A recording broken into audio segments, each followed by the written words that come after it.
അലീന ഹോസ്പിറ്റലിൽ നിന്നും വീട്ടിലേക്ക് ഡിസ്ചാർജായി തിരിച്ചു വന്നതിന് ശേഷമുള്ള ഒരു സ്റ്റോറിയാണ് കേട്ടോ. അങ്ങനെ കുറച്ച് നാൾ കടന്നു പോകുന്നുണ്ട്. ഏകദേശം ഒരു മാസമൊക്കെ കഴിഞ്ഞിട്ടുള്ള സ്റ്റോറിയാണ് കേട്ടോ. അങ്ങനെ ബാലചന്ദ്രൻ തിരിച്ചറിയുന്നുണ്ടല്ലോ അലീന വൈജയന്തിയുടെ മകളാണെന്നുള്ള കാര്യം. പക്ഷെ ഈ ഒരു സംഭവം താൻ അറിഞ്ഞതായിട്ട് പോലും അവൻ ഭാവിക്കുന്നില്ല. ബാലനാണെങ്കിൽ നേരെ വീട്ടിലേക്ക് വരുന്നുണ്ടെങ്കിലും വൈജയന്തിയുടെ മുഖത്ത് നോക്കുന്നുണ്ട്. പിന്നെ ഡെസ്പായിട്ട് ഇരിക്കുന്നല്ലാതെ വൈജയന്തിയുടെ ഒന്ന് മിണ്ടുക പോലും ചെയ്യുന്നില്ല കേട്ടോ. അതിനെക്കുറിച്ച് ചോദിക്കുകയോ പ്രശ്നങ്ങൾ ഉണ്ടാക്കുകയോ ഒന്നും തന്നെ ചെയ്യുന്നില്ല.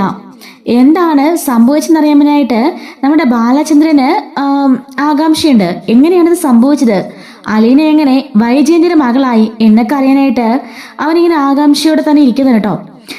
അങ്ങനെ വൈജയന്തി പലപ്പോഴും ചോദിക്കുന്നുണ്ട്, നിങ്ങൾ എന്താ ഇപ്പൊ എന്നോട് മിണ്ടാത്തേന്നൊക്കെ.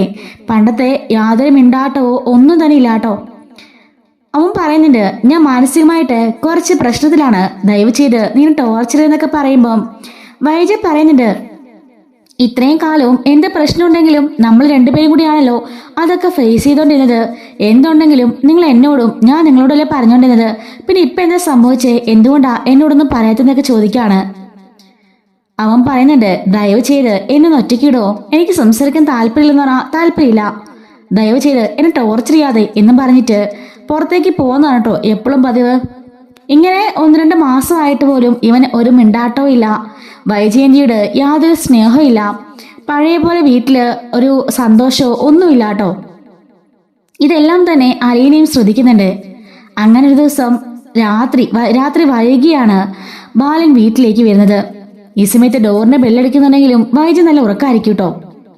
അപ്പോഴേക്കും അലീന എഴുന്നേറ്റ് പോകുന്നുണ്ട്. അങ്ങനെ പോയി ഡോറ് തുറക്കാണ്. അലീന ചോദിക്കുന്നുണ്ട്, എന്ത് പറ്റിയാങ്ങളെ ഇത്ര താമസിച്ചെന്ന് ചോദിക്കുമ്പം ഒന്നുമില്ലാന്നും പറഞ്ഞിട്ട് അകത്തേക്ക് കയറിപ്പോവാണ്. ഞാൻ ഭക്ഷണം എടുക്കട്ടെ എന്ന് ചോദിക്കുമ്പം വേണ്ടെന്ന് പറയുന്നുണ്ട്. എനിക്ക് ഒരു കാര്യം പറയണമെന്ന് പറയുമ്പം എന്താണെന്ന് ചോദിക്കാം കേട്ടോ ബാലൻ. അങ്ങനെ രണ്ടുപേരും അവിടെ ഇരുന്നുകൊണ്ട് സംസാരിക്കാണ്. ബാലൻ ചോദിക്കാണ്, എന്താ എന്നോട് എന്ത് കാര്യം പറയുന്നുണ്ടെന്ന് ചോദിക്കുമ്പം അലീന പറയുന്നുണ്ട്, അല്ല കഴിഞ്ഞൊരു മാസമായിട്ട് ഞാൻ ശ്രദ്ധിക്കുന്നുണ്ട്, ബബിതയ്ക്കും അതുപോലെ കൃഷ്ണമോക്കും ഒക്കെ ഒരുപാട് വിഷമമുണ്ട്. എന്തില്, അല്ല പണ്ടത്തെ പോലെ അങ്കിളും അതുപോലെ വൈജമാരുമായിട്ട് യാതൊരു വിധത്തിലുള്ള സ്നേഹമോ ബന്ധമോ ഒന്നും കാണുന്നില്ല, സംസാരിക്കുന്നത് പോലും കാണുന്നില്ല. അതുകൊണ്ടാ എല്ലാവർക്കും ഒരു വിഷമം. അതിന്റെ കാരണം എന്താണെന്നാ ഞാൻ ചോദിക്കുന്നത്. ഞാൻ വന്നതിന് ശേഷമാണ് ഇവിടെ മാറ്റം എന്നൊക്കെ പറഞ്ഞ് മാഡം ഇന്നെ കുറെ ചീത്ത പറഞ്ഞു. എന്തിനാ എന്നോട് ഇങ്ങനെയൊക്കെ ചെയ്യുന്നതെന്ന് എനിക്ക് മനസ്സിലാവുന്നില്ല. ഞാൻ കാരണമാണ് നിങ്ങളുടെ ജീവിതം ഇങ്ങനെ ആയെന്നൊക്കെയാ പറയുന്നത്. അങ്ങനെയാണെങ്കിൽ ഞാൻ ഇവിടുന്ന് വേറെ എങ്ങോട്ടേലും പോയിക്കോളാം. എന്തായാലും എവിടെ പോയാലും ഒരു സെർവന്റ് ജോലി എനിക്ക് കിട്ടാതിരിക്കില്ല. അല്ലെങ്കിൽ പിന്നെ എവിടെയെങ്കിലും ഒരു തുണിക്കടയിൽ കയറിയാലും എനിക്ക് ജോലി കിട്ടും. ഞാൻ ഇവിടുന്ന് പോയിക്കോളാം. നിങ്ങളുടെ ലൈഫിൽ ഞാനാണൊരു കരടെങ്കിൽ ഞാൻ പോവാന്ന് പറയുമ്പോൾ ബാലൻ ചോദിക്കുന്നുണ്ട്, നിന്റെ വീട്ടിൽ നിന്ന് നീ എങ്ങോട്ട് പോകാനാണെന്ന്. അയല് ചോദിക്കാണ്, എന്റെ വീടോ? ബാലൻ പറയാണ്, നീ ഇപ്പൊ ഇവിടുത്തെ ജോലിക്കാരിയാണെങ്കിലും ഞാൻ എൻ്റെ ഒരു മോളെ പോലെ തന്നെയാ നിന്നെ കാണുന്നത്. അതുകൊണ്ട് നീ എൻ്റെ മോളെ പോലെയാ. അതുകൊണ്ടാണ് ഞാൻ പറഞ്ഞത് ഇത് നിന്റെയും കൂടി വീടാണെന്ന്. നീ സമാധാനമായിട്ട് പോയി കിടന്ന് ഉറങ്ങിക്കോ. ഫിനാൻഷ്യലി എനിക്ക് കുറച്ച് പ്രശ്നങ്ങളൊക്കെ ഉണ്ട്, അതാണ് ഈ മാറ്റത്തിൻ്റെയൊക്കെ കാരണം, അല്ലാതെ വേറൊന്നും അല്ല. നീ പോയി കിടന്ന് ഉറങ്ങിക്കോ, വാതിലടിച്ച് കുറ്റിയിട്ടേക്ക് എന്നും പറഞ്ഞിട്ട് ബാലൻ അകത്തോട്ട് കയറി പോവാണ്. അങ്ങനെ അകത്ത് പോയിട്ട് കിടക്കുന്നുണ്ട് കേട്ടോ. വൈജിയാണെങ്കിൽ ഇവൻ വന്ന് അറിഞ്ഞുകൊണ്ട് എഴുന്നേക്കാണ്. പക്ഷെ വൈജിയുടെ ലക്ഷണങ്ങളും ഉണ്ടാതെ ബാലൻ കിടന്ന് ഉറങ്ങുന്നുണ്ട് കേട്ടോ. വൈജിക്കാണെങ്കിലോ ആകെപ്പാടെ വല്ലാത്തൊരു ബുദ്ധിമുട്ടും സങ്കടവും ഒക്കെ ആവുന്നുണ്ട്. അങ്ങനെ അവള് ഉറങ്ങാതെ രാത്രി അങ്ങോട്ടും ഇങ്ങോട്ടൊക്കെ നടന്നുകൊണ്ടൊക്കെ ഇരിക്കാണ്. ഇത് ബാലനും ശ്രദ്ധിക്കുന്നുണ്ട്. പക്ഷെ ബാലൻ ഒരക്ഷരം പോലും മിണ്ടുന്നില്ല കേട്ടോ. അങ്ങനെ പിറ്റേ ദിവസം ബാലനാണെങ്കിൽ ജ്വല്ലറിൽ പോയി ഇരിക്കായിരിക്കും. അപ്പൊ ബാലൻ ആലോചിക്കുന്നുണ്ട്, കുറെ വർഷങ്ങളായിട്ട് വൈജയന്തി ഒരു റൂം പൂട്ടിയിട്ടുണ്ടല്ലോ, ആ റൂമിലേക്ക് ആരും കയറ്റാൻ സമ്മതിക്കില്ലല്ലോ. ആ റൂമിനുള്ളിലായിരിക്കും അലീനയെ കുറിച്ചുള്ള രഹസ്യമൊക്കെ. അലീനയുടെ അച്ഛൻ ആരാണെന്നും എന്താണ് സംഭവിച്ചതെന്നൊക്കെ ഉള്ളത് അവിടെ കാണും. അങ്ങനെയാണെങ്കിൽ അങ്ങോട്ടേക്ക് പോവാമെന്ന് ആ ഒരു മുറി തുറക്കണമെന്ന് ഇവൻ ഓർക്കുന്നുണ്ട് കേട്ടോ. അലീന എപ്പോഴും അവിടെ തന്നെ കാണും. അതുകൊണ്ട് ആ മുറി കയറി പരിശോധിച്ചാൽ തീർച്ചയായും അലീനയ്ക്ക് എന്തെങ്കിലും സംശയം തോന്നും. പിന്നെ എങ്ങനെ അവൾ പോയി സെർച്ച് ചെയ്യുമെന്ന് ഇവൻ ആലോചിക്കുന്നുണ്ട് കേട്ടോ. രാത്രി എല്ലാവരും ഉറങ്ങിയതിനു ശേഷം അങ്ങോട്ടേക്ക് പോവാനും അവൻ തീരുമാനിക്കുന്നുണ്ട്. സംഭവം എന്ന് വെച്ചാല് വൈജയന്തിയോട് ഇപ്പോഴും ബാലേന്ദ്രന് ഭയങ്കര ഇഷ്ടമാണ്. ഈ ഒരു സംഭവം വൈജയന്തിനെ ചോദിച്ചാല് രണ്ടുപേരും നമ്മളെ അകൽച്ച ഒന്നുകൂടി കൂടും. അത് കുടുംബത്തിന് വലിയ പ്രശ്നങ്ങൾ ഉണ്ടാക്കും. അതുകൊണ്ടാണ് വൈജയന്തിയോട് ഒരക്ഷരം പോലും ഇവൻ ചോദിക്കാത്തത്. പക്ഷെ ഇത്രയും കാലമായിട്ടും തന്നോട് ഈ കാര്യങ്ങളൊന്നും പറയാതെ എല്ലാം മറച്ചു വെച്ചുകൊണ്ട് വൈജയന്തിയോടുള്ള ദേഷ്യമാണ് ഇപ്പൊ ഈ കാണിക്കുന്നത് കേട്ടോ. അല്ലാതെ വൈജയന്തിയോട് സ്നേഹമില്ലാഞ്ഞിട്ടൊന്നും അല്ല.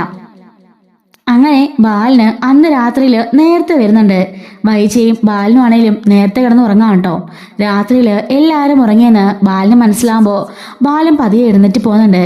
അങ്ങനെ വൈജയന്തി ആരെയും കയറ്റാതെ അവളുടെ സ്റ്റോർ റൂം ആണെന്ന് പറഞ്ഞ് പൂട്ടിയിട്ടിരുന്ന ആ മുറിക്കുള്ളിലേക്ക് ബാലൻ ചെല്ലുന്നുണ്ട്.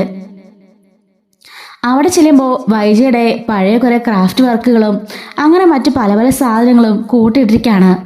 അപ്പൊ ഇതില് ഇങ്ങനെ കൂട്ടിയിട്ടതിന് കാരണം തന്നെ ആരും ഒന്നും കയറി സെർച്ച് ചെയ്യാതൊക്കെ ഇരിക്കാനായിട്ടാണ് കേട്ടോ. അവളുടെ പഴയ സ്കൂൾ യൂണിഫോം, പഴയകാല ഓർമ്മകൾ, അങ്ങനെ പല പല സംഭവങ്ങളും അതിലുണ്ട്. മക്കളാണെങ്കിൽ പോലും ആരും തന്നെ അതിലൊക്കെ തുറന്ന് കയറുന്നൊന്നും ഇവർക്ക് ഇഷ്ടമില്ല കേട്ടോ. അങ്ങനെ അവിടെ ഒരു അലമാരി കാണുന്നുണ്ട്. ആ അലമാരയുടെ താക്കോല് അവിടെ എല്ലാം സെർച്ച് ചെയ്യുന്നുണ്ട് കേട്ടോ. അപ്പോഴാണ് അവളുടെ ഒരു ടേബിളിനുള്ളിലായിട്ട് അവിടെ ഒരു താക്കോൽ ഇരിക്കുന്നത് കാണുന്നത്. ആ താക്കോലെടുത്ത് ബാലൻ പതിയെ ആ അലമാര തുറക്കാണ്. അലമാര തുറക്കുമ്പോഴേക്കും അതില് ഒരു ഡയറി ഉണ്ട്, അതുപോലെ തന്നെ വേറെ വലിയ ആൽബം ഉണ്ട്. അങ്ങനെ അതിലേക്ക് കുറെ സാധനങ്ങൾ ആ ഒരു ഷെൽഫിൽ, ആ ഒരു അലമാരയിൽ ഇങ്ങനെ അടുക്കി വെച്ചേക്കുന്നത് കാണുന്നുണ്ട്. അങ്ങനെ ആ ആൽബം അവൾ എടുത്ത് നോക്കുന്നുണ്ട് കേട്ടോ. അവനെടുത്ത് നോക്കുമ്പോഴേക്കും ആ ആൽബത്തിൽ അവളുടെ കോളേജ് സമയത്തെ കാര്യങ്ങളും അങ്ങനെ പല പല കാര്യങ്ങളുമാണ് കാണുന്നത്. അതുപോലെ തന്നെ വൈജയും ആ കാമുകനുമൊത്തുള്ള കുറച്ച് ഫോട്ടോസും കാണുകയാണ്. ഈ ഫോട്ടോ എടുത്ത് നോക്കാം കേട്ടോ ബാലൻ. ഇയാളെ എവിടെ നല്ല കണ്ടുപരിചയം പോലെയൊക്കെ ബാലിന് തോന്നുന്നുണ്ട്. വൈജ പറ്റിച്ചേർന്ന് നിൽക്കുന്ന ഇയാളെ തന്നെ ആയിരിക്കാം അലീനയുടെ അച്ഛനെന്ന് ബാലിന് ഊഹിക്കുന്നുണ്ട് കേട്ടോ. ഇവർ രണ്ടുപേരും ഇങ്ങനെ നിൽക്കുന്ന ഫോട്ടോസ് മാത്രമേ ആ ഒരു ബുക്കിലുള്ളൂ, അല്ലാതെ വേറൊന്നും ആ ഒരു ഡയറിയിൽ, ആ ഒരു ആൽബത്തിലില്ല. അങ്ങനെ ആ ഒരു ആൽബം കണ്ടെത്തിയാണ് കേട്ടോ ബാലൻ. അങ്ങനെ ആ ഒരു ഡയറി തുറന്ന് ബാലൻ വായിക്കാൻ തുടങ്ങുകയാണ്. എന്താണ് ശരിക്കും വൈജയുടെ ജീവിതത്തിൽ സംഭവിച്ചത്, എങ്ങനെയാണ് താനും വൈജയുമായി ഒന്നിക്കാൻ കാരണം എന്നൊക്കെ ബാലൻ ഇങ്ങനെ ആ ഒരു ഡയറിയിൽ നിന്നും കണ്ടെത്താൻ ശ്രമിക്കുകയാണ്. അങ്ങനെ ബാലൻ ആ ഡയറി തുറന്ന് വായിക്കാൻ തുടങ്ങുന്നുണ്ട്. ചെറുപ്പകാലം മുതലേ ഡയറി എന്ന ശീലമുള്ള ആളായിരുന്നു വൈജ. ഈ ഒരു ഡയറി അവളുടെ +1 +2 കാലം തൊട്ടുള്ള വിവാഹം വരെയുള്ള കാര്യമാട്ടോ എഴുതിയിരിക്കുന്നത്. അങ്ങനെ അവൾ എഴുതിയിട്ടുണ്ട്. അങ്ങനെ ബാലന് തനിക്ക് കത്ത് തന്നെന്നും ആ ഒരു സമയം തൻ്റെ അച്ഛനിതെല്ലാം കണ്ടിട്ട് ബാലൻ വീട്ടിലെ വെറും വേലക്കാരൻ്റെ മകനായതുകൊണ്ട് അടിക്കുകയും ദേഷ്യപ്പെടുകയൊക്കെ ചെയ്തെന്നും, അങ്ങനെ ബാലൻ ഇവിടുന്ന് പോയി ബാലനോട് എനിക്ക് വല്ലാത്തൊരു സ്നേഹമായിരുന്നു, എൻ്റെ കളിക്കൂട്ടനായിരുന്നു, മാനസികമായിട്ട് ബാലനോട് എനിക്ക് വല്ലാത്ത അടുപ്പായിരുന്നു. പക്ഷേ അച്ഛനങ്ങനെ ചെയ്തത് എനിക്ക് ഒട്ടും ഇഷ്ടപ്പെട്ടില്ല. അച്ഛനോട് ഞാൻ കുറെ വഴക്കുണ്ടാക്കി പിണങ്ങുകയൊക്കെ ചെയ്തു. ആ സമയത്ത് ഞങ്ങളുടെ ബന്ധത്തിനെ അച്ഛനും അമ്മയൊക്കെ ഒരു പ്രണയമായിട്ട് കരുതി. പക്ഷെ എൻ്റെ മനസ്സിൽ ബാലനോടെന്നും നല്ലൊരു സൗഹൃദമായിരുന്നു. അത് തിരിച്ചറിയണമെന്നും എൻ്റെ അച്ഛനൊന്നും പറ്റിയില്ല. ബാലനാണെങ്കിലും എന്നെക്കാളും 2-3 വയസ്സ് മൂത്തായോണ്ടായിരിക്കാം ബാലനോട് തോന്നിയിരുന്നത് ഒരു കൃഷി തന്നെ ആയിരുന്നു എന്നൊക്കെ വൈജയന്തി അതിൽ എഴുതിയിട്ടുണ്ട് കേട്ടോ. അതിനുശേഷം ബാലനാണെങ്കിലോ ഗൾഫിലേക്ക് പോയി എന്നും പറഞ്ഞിട്ടാണ് ബാലിന്റെ കഥ സ്റ്റോപ്പ് ചെയ്തിരിക്കുന്നത്. ശേഷം പറയുന്നുണ്ട് കേട്ടോ, അവള് കോളേജ് സമയത്ത് ഇവിടെയല്ല മാറിപ്പോയി നിന്ന് വേറെ ആഗ്രയിലെ കോളേജിൽ പഠിക്കായിരുന്നു കേട്ടോ. പഠിക്കുക, ആ ഒരു ജോലിയുടെ സംബന്ധിച്ച് പഠിത്തവും ജോലിയൊക്കെ ആയിട്ട് ആ ഒരു സമയത്ത് കോളേജിലേക്ക് പോയിരിക്കായിരുന്നു. പക്ഷെ ഇതേ സമയത്തിന് ബാലൻ ഗൾഫിലേക്കും പോയതിനു ശേഷം ഇവർ തമ്മിൽ യാതൊരു കോണ്ടാക്റ്റും ഇല്ല.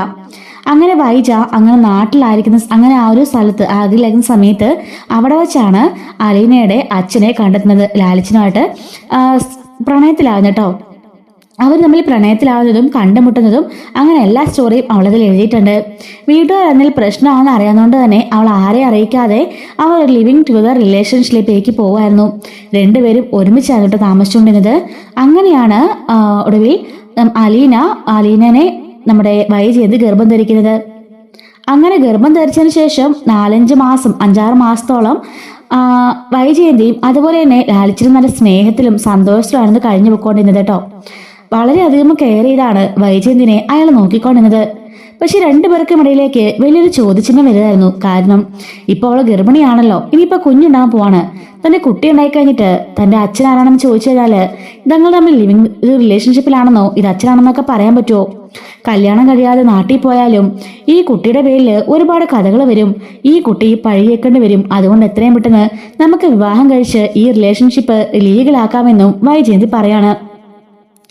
അവനും അത് ശരിയായിട്ടാണ് തോന്നുന്നത്. കാരണം ഇനിയിപ്പോൾ നമുക്കൊരു കുട്ടി ഉണ്ടാകാൻ പോവാണ്.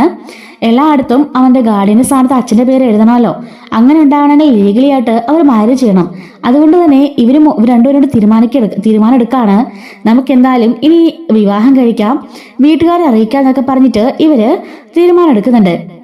അങ്ങനെ ആഗ്രയിലേക്ക് പോയ ഒരു 2 വർഷത്തിന് ശേഷമാണ് ഈ ഒരു സംഭവമൊക്കെ ഉണ്ടാവുന്നത്. അങ്ങനെ ഇവർ ഒരുമിച്ചായിരുന്നു താമസിച്ചുകൊണ്ടൊക്കെയിരുന്നത്. അങ്ങനെ ഇവന്റെ ഡോക്യുമെന്റ്സ് ഒക്കെ എടുക്കാനായിട്ട് നാട്ടിലേക്ക് പോകുന്നുണ്ട് കേട്ടോ ലാലി.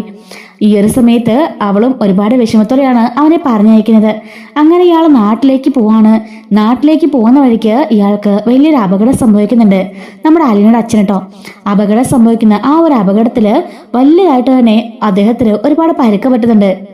അങ്ങനെ ഒരു ദിവസത്തിന് ശേഷമാണ് ഹോസ്പിറ്റൽ അധികൃതരാണെങ്കിൽ അയാളുടെ ലൈസൻസ് ഒക്കെ ചെക്ക് ചെയ്തതിനു ശേഷം വീട്ടുകാരെ വിളിച്ച് ഇവരെ അറിയിക്കുന്നത്. അവർ വരുമ്പോഴേക്കും പൂർണ്ണമായൊരു കോമ സ്റ്റേജിലായിരിക്കും കേട്ടോ. അതുകൊണ്ട് തന്നെ വീണ്ടും വൈജയനായിട്ട് ബന്ധപ്പെടാനോ മറ്റൊന്നിനും സാധിച്ചിരുന്നില്ല. അങ്ങനെ ദിവസം 1, 2 അങ്ങനെ ഒരു മാസം കടന്നുപോയി. വൈജിക്ക് ആകെപ്പാട് ടെൻഷനായിട്ടോ. അപ്പൊ വൈജി നോക്കുമ്പോൾ ഫോൺ വിളിച്ചിട്ട് എടുക്കുന്നില്ല, മറ്റൊരു റിപ്ലൈ ഇല്ല. വേറെ എവിടെ ചോദിക്കണം പറയണം എന്നൊന്നും അറിയില്ല. താനാണെങ്കിലോ 8 മാസം ഗർഭിണിയായി. ഇനിയിപ്പൊ എന്ത് ചെയ്യുന്നറിയാതെ ആകെപ്പാട് ആശയക്കുഴപ്പത്തിലായിരിക്കാം കേട്ടോ വൈജി ഓർക്കാണ് എങ്ങനെയെങ്കിലും അയാളെ കണ്ടെത്തണം എന്നും പറഞ്ഞുകൊണ്ട് അവിടുന്ന് നേരെ നാട്ടിലേക്ക് പോകുന്നുണ്ട്. നേരെ ചെല്ലുന്നത് അവളുടെ വീട്ടിലേക്ക് തന്നെയാണ്. കാരണം മറ്റൊരു ഓപ്ഷൻ ഇല്ലല്ലോ. ഇനിയിപ്പൊ എന്ത് ചെയ്യുന്നെന്നും അവൾക്കൊരു പിടുത്തവും കിട്ടുന്നില്ല. വീട്ടിൽ ചെല്ലുമ്പോഴായിരിക്കും ഇവള് ഗർഭിണിയാണെന്നുള്ള കാര്യം എല്ലാവരും അറിയുന്നത്. ആ ഒരു സമയത്ത് എല്ലാരും വല്ലാണ്ട് ദേഷ്യപ്പെടുകയും അവളെ അടിക്കുകയും ഒക്കെ ചെയ്യുന്നുണ്ട്. ആരാണെന്നൊരു കാരണം ചോദിക്കുമ്പോൾ ഇതുപോലെ ലാലിച്ചനാണെന്നുള്ള കാര്യവും പറയാനുണ്ട് കേട്ടോ. അങ്ങനെ പറയുമ്പോൾ എല്ലാവരും ഷോക്കാവുകയാണ്. പക്ഷെ ഇവർക്ക് ആർക്കും തന്നെ അയാളുടെ അഡ്രസ്സോ വേറൊന്നും അറിയില്ല. ഇവക്കാണെങ്കിലും ആ ഒരു സ്ഥലം മാത്രമേ അറിയുള്ളൂ കേട്ടോ. ആ സ്ഥലത്ത് പോയിട്ട് ഇങ്ങനെ ഒരാളെ കുറിച്ചൊക്കെ അവളുടെ അച്ഛൻ അന്വേഷിക്കുന്നുണ്ടെങ്കിലും ഒരു പിടുത്തവും കിട്ടുന്നില്ല. അവസാനം ഇവരെല്ലാരും കൂടി ഒരു കൺക്ലൂഷനിൽ എത്താണ്. അതായത് ലാലിയാണെങ്കിൽ നമ്മുടെ വൈജയനെ ചതിച്ചു എന്നുള്ള കാര്യം. വൈജയൻ പറയാണ്, അതെ അയാളിനെ ചതിച്ചതാണ്. ഗർഭിണിയായപ്പോൾ എന്നെ ഉപേക്ഷിച്ചു പോയി. ഞങ്ങൾ ലീഗലി മാരേജ് ചെയ്യാൻ വേണ്ടി ഒരുങ്ങായിരുന്നു എന്നൊക്കെ പറഞ്ഞ് അവൾ പൊട്ടിക്കരയുന്നുണ്ട്. വൈജയുടെ മനസ്സിൽ അലീനയുടെ അച്ഛൻ തന്നെ ചതിച്ചിട്ട് പോയിന്ന് തന്നെയാണ് കേട്ടോ. ശരിക്കും സംഭവിച്ചത് അയാള് ഒരു കോമ സ്റ്റേജിൽ കിടക്കാണ്. 3 മാസത്തോളം അങ്ങനെ അദ്ദേഹം കോമ സ്റ്റേജിൽ കിടക്കാണ്. വൈജയന്തിയുടെ ഈ ഒരു ഗർഭം മറ്റാരും അറിയിക്കാൻ വേണ്ടി ഇവര് സ്ഥലം മാറുന്നുണ്ട് കേട്ടോ. വേറെ സ്ഥലത്തേക്ക് കുറച്ച് നാളെ പോകുന്നുണ്ട്. വൈജ അതുപോലെ അതുപോലെ കോളേജിൽ തന്നെ പഠിക്കുകയാണെന്ന രീതിക്ക് തന്നെ ഇവരാക്കി തീർക്കുന്നുണ്ട്. അങ്ങനെ മറ്റൊരു സ്ഥലത്ത് പോയിട്ട് ഇവളെ പ്രസവിക്കുന്നുണ്ട് കേട്ടോ. അങ്ങനെ അലീനാനെ പ്രസവിച്ചതിന് ശേഷം ഇവള് വളർത്താനായിട്ട് തീരുമാനിക്കുന്നുണ്ടെങ്കിലും അവളുടെ അച്ഛനമ്മയൊന്നും അതിനെ സമ്മതിക്കുന്നില്ല. അങ്ങനെ ഏറെ പണിപ്പെട്ട് കരഞ്ഞുകൊണ്ടിരിക്കുന്ന വൈജയന്റെ കയ്യിൽ നിന്നും അവർ അലീനാനെ പിടിച്ചു വാങ്ങുന്നുണ്ട്. അങ്ങനെയാണ് ഇവർ ഓർഫനേജിൽ കൊണ്ടുപോയി അലീനാനെ ചേർക്കുന്നത്. തങ്ങളുടെ മകളുടെ ഭാവിക്ക് ഒരു കുഴപ്പം ഉണ്ടാവരുതെന്ന് പറഞ്ഞിട്ടാണ് കേട്ടോ അലീനാനെ ഇങ്ങനെ അനാഥാശ്രമത്തിൽ കൊണ്ടാക്കുന്നത്. അങ്ങനെ വൈജയന്തി പ്രസവമൊക്കെ കഴിഞ്ഞ് ഡെലിവറി എല്ലാം കഴിഞ്ഞതിന് ശേഷം അവള് വീട്ടിലേക്ക് തിരികെ വരുന്നുണ്ട്. ഈ കാര്യങ്ങളൊന്നും നാട്ടുകാരോ മറ്റുള്ള ബന്ധുക്കാരോ സ്വന്തക്കാരോ വേറെ ആരും അറിയുന്നില്ല കേട്ടോ. ഇവളുടെ അച്ഛനും അമ്മയും അങ്ങനെ 1-2 പേരിൽ മാത്രം ഈ കാര്യങ്ങൾ ഒതുങ്ങി പോകുന്നുണ്ട്. മറ്റാരും അറിയാതെ ഇരിക്കുകയാണ്. അങ്ങനെ 2-3-4 മാസം കടന്നു പോകാൻ കേട്ടോ. അയാള് കോമാ സ്റ്റേജിൽ തന്നെ തുടർന്നുകൊണ്ടിരിക്കുകയാണ് ആ ലാലിച്ചൻ. അങ്ങനെ കുറെ നാൾ കഴിഞ്ഞു പോകുമ്പോഴേക്കും നമ്മുടെ ബാലൻ തിരിച്ചൊരു റീ എൻട്രി നടത്തുന്നുണ്ട്. അന്ന് ബാലനെ അടിച്ചായിരുന്നല്ലോ ജോലിക്കാരന്റെ മകനാണെന്ന് പറഞ്ഞിട്ട് നമ്മുടെ വൈജയന്തിയുടെ അച്ഛൻ പറഞ്ഞയച്ചത്. അങ്ങനെ പറഞ്ഞയച്ചതിന് ശേഷം ഒരു മനസ്സിന്റെ വാശി കയറുകയാണ്. താൻ സാമ്പത്തികമില്ലാത്ത ആളായതുകൊണ്ടാണല്ലോ അങ്ങനെയൊക്കെ ചെയ്തത്. അതുകൊണ്ട് തന്നെ സമ്പത്തുണ്ടാകാനായിട്ടാണ് ഗൾഫിലേക്ക് പോയത്. അവിടെ പോയി ഒരുപാട് ഹാർഡ് വർക്ക് ചെയ്ത് ബിസിനസ് ചെയ്ത് നല്ല രീതിയിലാണ് കേട്ടോ നമ്മുടെ ബാലൻ തിരികെ വരുന്നത്. ഈ ഒരു സംഭവങ്ങളെല്ലാം വൈജയന്റെ ഡയറിയിൽ എഴുതിയിരിക്കുകയാണ്. അങ്ങനെ ഒരു സുപ്രഭാതത്തിൽ ബാലൻ വന്ന് വീണ്ടും എന്നെ പെണ്ണ് ചോദിച്ചു. ഈ സമയത്ത് ഞാനാകെ തകർന്നു പോയി. ഒരിക്കലും അതെനിക്ക് അംഗീകരിക്കാനായിരുന്നില്ല. ബാലനെ പണ്ട് എനിക്കിഷ്ടമൊക്കെ ആയിരുന്നു. പക്ഷെ ഇപ്പോ ലാലിച്ചനുമായിട്ട് 2-3 വർഷം ലിവിങ് ടുഗദറിലും അതുപോലെ തന്നെ അയാളുടെ ഒരു കുഞ്ഞിനെ പ്രസവിച്ചൊരു അമ്മയാണ് ഞാൻ. ആ സമയത്ത് ഞാൻ എങ്ങനെ ഇയാളെ വിവാഹം കഴിക്കും? ഒരിക്കലും എനിക്കത് അംഗീകരിക്കാനാവില്ലായിരുന്നു. പെണ്ണ് ചോദിച്ച സമയത്ത് തന്നെ എൻ്റെ അച്ഛൻ കെട്ടിച്ചു കൊടുക്കാമെന്ന് വാക്കും പറഞ്ഞു. അതിന്റെ കാരണം ഞാൻ ഇങ്ങനെ ഒരു പേരുദോഷം ഉണ്ടാക്കി ഇങ്ങനെ ഒരു അവസ്ഥയിൽ നിൽക്കാണല്ലോ. എങ്ങനെയെങ്കിലും മകൾക്കൊരു ജീവിതം ഉണ്ടാവണമെന്നേ അവർ കരുതിയുള്ളൂ. ഇപ്പത്തെ ബാലിന്റെ സിറ്റുവേഷനിൽ ബാലൻ നല്ല ഫിനാൻഷ്യലി സ്റ്റേബിൾ ആയിട്ടുള്ള ഒരാളാണ്. അതുകൊണ്ട് തന്നെ വിവാഹം കഴിപ്പിക്കാമെന്ന് അവരും തീരുമാനിക്കുന്നുണ്ട്. പക്ഷെങ്കിൽ ഇതെനിക്ക് ഉൾക്കൊള്ളാവുന്നതിലപ്പുറമായിരുന്നു. ഞാന് ബാലൻ പോയതിനു ശേഷം അവിടെ അലമുറയിട്ട് കരഞ്ഞു. ഒരിക്കലും ബാലനെ വിവാഹം കഴിക്കില്ലെന്നും അയാളെ ചതിക്കാനാവില്ലെന്നും ഞാൻ ആവർത്തിച്ചെല്ലാം പറഞ്ഞെങ്കിലും അച്ഛനും അമ്മയും ആരും അത് കേട്ടില്ല. അച്ഛൻ എന്നെ വീണ്ടും കുറെ ഉപദ്രവിക്കാനൊക്കെ നോക്കി. ഇനി മര്യാദയ്ക്ക് പറഞ്ഞനുസരിച്ചില്ലെങ്കിൽ അച്ഛനും അമ്മയും ആത്മഹത്യ ചെയ്യുന്നു പറഞ്ഞു. ഒരിക്കലും ഈ കാര്യങ്ങളൊന്നും ബാലൻ അറിയാൻ പാടില്ലെന്നും പറഞ്ഞ് എന്നെ കൊണ്ട് സത്യം ചെയ്യിപ്പിച്ചു. അങ്ങനെയാണ് ഞാൻ ബാലന്റെ ജീവിതത്തിലേക്ക് വന്നത്. അങ്ങനെ ചതിച്ചിട്ട് പോയ ലാലിച്ചിനെ കുറിച്ച് പിന്നെ ഒരു വിവരമില്ല. അങ്ങനെ ഇപ്പോൾ 10-15 വർഷമായി എന്നൊക്കെ പറഞ്ഞ് ഈ ഒരു അതിനുശേഷമൊക്കെ എഴുതിയിട്ടുള്ള ഒരു സ്റ്റോറി, അങ്ങനെ ഡയറി ആയിട്ടാണ് എഴുതിയിട്ടുള്ളത്. അങ്ങനെ ആ ഒരു സംഭവങ്ങളെല്ലാം വിവരിച്ച് ചെയ്തിരിക്കുകയാണ്. പിന്നെ എഴുതിയിരിക്കുന്നത് ബബിത ഉണ്ടാവുന്നത്, രോഹിത് ഉണ്ടാവുന്നത്, പിന്നെ കൃഷ്ണമോൻ ഉണ്ടാവുന്നത്, ആ ഒരു നല്ല നല്ല കാര്യത്തെക്കുറിച്ചും സന്തോഷമായിട്ട് പോകുന്നതും ബാലിനെ ഞാനിപ്പോൾ മറ്റാരെക്കാളും ഒരുപാട് സ്നേഹിക്കുന്നുണ്ടെന്നും ഒക്കെയുള്ള കാര്യങ്ങൾ ഇവളിങ്ങനെ എഴുതിയിട്ടുണ്ട് കേട്ടോ. എന്നിട്ട് അവള് എല്ലാ പേജിലും, അതായത് എല്ലാ ഒരു സംഭവം ഓരോ ദിവസം എഴുതുമ്പോഴും എൻ്റെ മകളിപ്പോൾ എവിടെയാണെന്ന് എനിക്കറിയില്ല, എനിക്കുണ്ടായതൊരു പെൺകുട്ടിയാണ്, അവളെ കാണുന്ന മനസ്സിൽ ഒരുപാട് ആഗ്രഹമുണ്ട്. അന്നച്ഛൻ ഏതോ ഒരു ഓർഫനേജിലാണ് കൊണ്ടാക്കിയത്. ആ ഓർഫനേജിൽ പിന്നെ അന്വേഷിച്ചപ്പോൾ അവിടെ അവരൊന്നും ഇല്ല, എല്ലാവരും വേറെ അങ്ങോട്ടൊക്കെ പോയി എന്നൊക്കെയാണ് അറിയാൻ സാധിച്ചത്. അതുകൊണ്ട് ഞാൻ ഒരുപാട് പ്രയാസമാണെന്നൊക്കെ പറഞ്ഞിട്ടായിരുന്നു കേട്ടോ എല്ലാ വരികളിലും എഴുതിയിട്ടുള്ളത്. അങ്ങനെ അത് വായിച്ചിട്ട് ആകെപ്പാടെ വള്ളത്തിലവസ്ഥയിലായിരിക്കാം കേട്ടോ ബാലൻ. ബാലൻ അങ്ങനെ വൈജയന്തിയുടെ അടുത്ത് കട്ടിലിൽ ഒന്ന് ഇരിക്കുന്നുണ്ട്. എന്നിട്ട് ആലോചിച്ച് നോക്കാണ്. എങ്കിലും അയാൾ ആരായിരിക്കും? അയാളുടെ പേരോ മറ്റു ഡീറ്റെയിൽസോ ഒന്നും തന്നെ പറഞ്ഞിട്ടില്ലല്ലോ. ഇനി എങ്ങനെ അയാളെ കണ്ടെത്തും എങ്ങനെ എന്നൊക്കെയും ബാലൻ ചിന്തിക്കുന്നു കേട്ടോ. അലീന ഇവളുടെ സ്വന്തം ആളാണെന്ന് അറിഞ്ഞപ്പോൾ സാധാരണഗതിയിൽ എനിക്കൊരു ദേഷ്യമൊക്കെ ഉണ്ടാവേണ്ടതാണ്. പക്ഷെ എന്തെന്നറിയില്ല, എനിക്കെന്റെ സ്വന്തം മോളെ പോലെ അവളെ വല്ലാണ്ട് ഇഷ്ടമാണ്. ആ കുട്ടിയുടെ പെരുമാറ്റവും സൗമ്യതയും എല്ലാം എനിക്ക് ഒരുപാട് ഇഷ്ടമാണ്.